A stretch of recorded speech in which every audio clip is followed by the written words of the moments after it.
quiero que menciones algo, porque vos en algunas charlas decís, bueno, Jesús era liberal, y inclusive si te preguntan qué libros recomendarías, recomendás la Biblia. Entonces quiero que, a ver, que nos cuentes en qué va eso, a ver, cómo es que Jesús era liberal, ¿no? Y tenemos a un papa que no es tan liberal que digamos.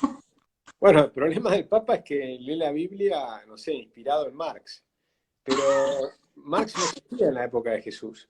Entonces, para entender a Jesús, creo, hay que tratar de ponerse en su época. Y Jesús, una de las cosas que hacía es que hablaba de manera llana. Entonces, nosotros tenemos un problema porque estamos a 2000 años de distancia. Entonces hay que imaginarse a Jesús hablando en aquel momento a gente simple y cómo les explicaba. Y entonces, por ejemplo, Jesús hablaba en la parábola de los talentos. Pero el talento no es lo que te dice ahora la iglesia que son los talentos, que los talentos es que uno tiene habilidades, ¿no?, futbolísticas como Messi o intelectuales o verbales y que yo. No, no, no, no. El talento era una moneda, la moneda de plata, una moneda que valía 1000 y pico de dólares. Entonces Jesús le decía a gente muy simple, no le hablaba de cosas, interpretación, no, no, no. Le decía, a vos te doy 1000 dólares, a vos te doy 3000, a vos 4000, a vos 5000, a vos 10000. Y después el Señor, al final del día, vuelve, o al final de un tiempo, vuelve, y el que tenía 10.000 dólares, le dijo, Señor, aquí tienes tus 10.000 dólares, y estos otros 10.000 dólares porque los puse a producir y logré ganar un 100%. El otro le dice, me diste 5.000 dólares, Señor, aquí tienes tus 5.000 dólares, y tienes estos otros 5.000 dólares porque también me puse a trabajar y logré un 100%. Entonces, en relación, y también los felicita. Entonces, el Señor va felicitando a ambos. Uno porque devolvió 10.000, otro porque le devolvió 20.000, el otro le devolvió 10.000 en vez de 5.000. Y después llega el que tiene 1.000 dólares. El que tiene 1.000 dólares le dice, pasa al frente y le dice, Señor, yo como sé que eres muy duro, le dice, entonces tuve miedo, lo enterré y aquí tienes tus 1.000 dólares. ¿Y cuál es la respuesta del Señor?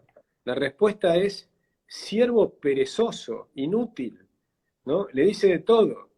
Y le dice, y se los saca, y se los devuelve, y se los da al que tenía 10.000 dólares. ¿Sí? Le da al que no lo produjo, y se lo da al que tenía 10.000 dólares.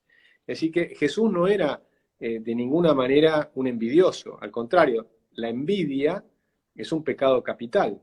Jesús vivía en la pobreza, pero comía en la mesa con los ricos, ¿no? Y era amigo de los ricos. No tenía esa visión del Papa que no podés, por ejemplo, tampoco esa visión del Papa Bergoglio en un momento comete un error a mi juicio tremendo.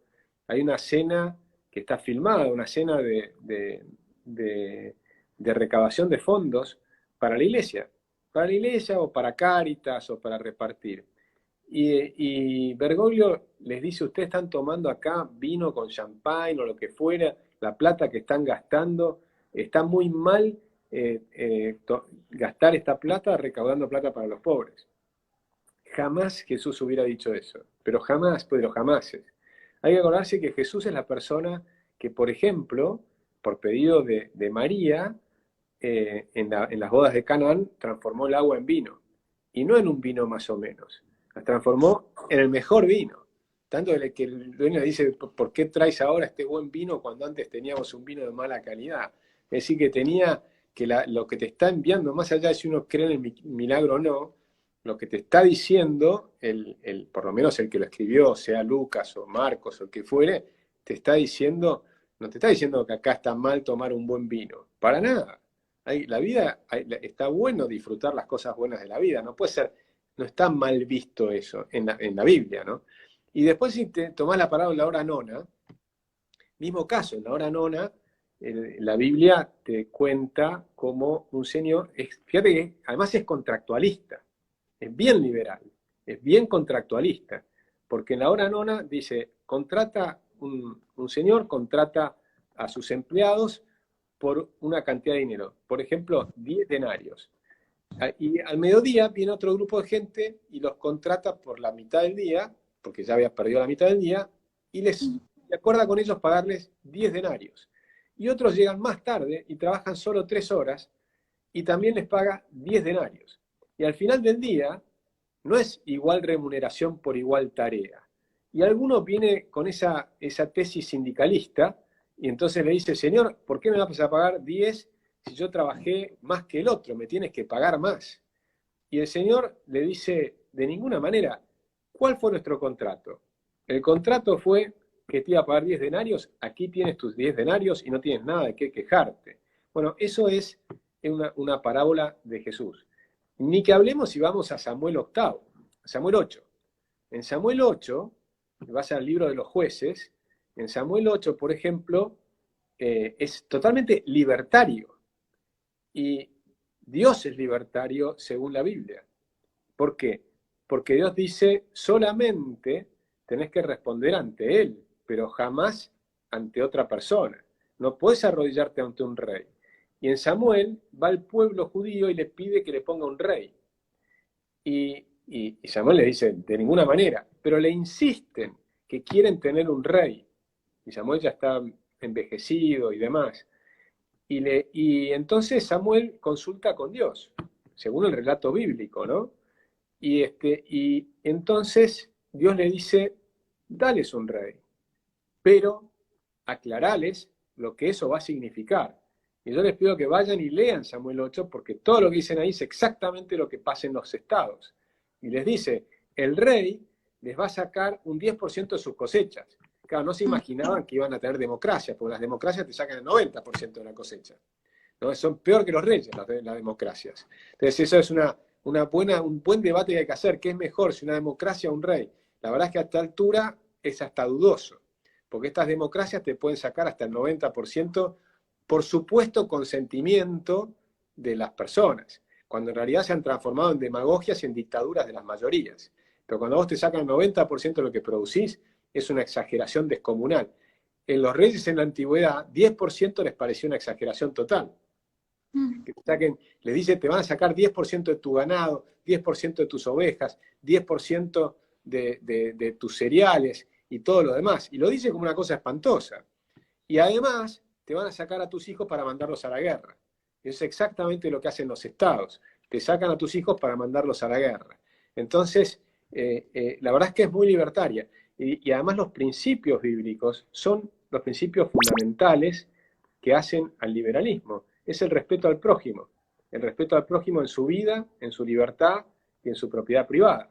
Es el respeto a que cada uno es dueño de su trabajo y está mal vivir del trabajo ajeno. El principio de la Biblia son los 10 mandamientos. Es no robar, no matar, no mentir y demás. Es decir, que todos esas que, fíjate, si lo mirás desde el punto de vista de los liberales de Hayek, ¿no? Que ve cómo se va construyendo todas las normas de la civilización con un ensayo y error y un proceso evolutivo, ese proceso evolutivo es lo que ha llevado no solo a la religión cristiana y católica, sino a las 3 grandes religiones monoteístas, son los mismos principios que tienen: no robar, no mentir, no matar, etc. Y son las bases de todo el sistema de la civilización, llamamos occidental, que hoy, por supuesto, abarca países lejanos como Japón y demás, pero son esos principios fundamentales los que se fundamenta lo que hoy llamamos capitalismo, que está mal llamado ese nombre, un nombre inventado por la izquierda, sino que es un sistema de respeto a las libertades del otro. El liberalismo no es ninguna otra cosa que simplemente el respeto por el prójimo. Si una persona respeta al prójimo, es liberal. Es nada más que eso, solo que en serio. El respetar al otro en serio. No le querés ni sacar lo que produce, ni decirle lo que tiene que hacer. El respetar en su libertad de decidir buscar la felicidad a su manera.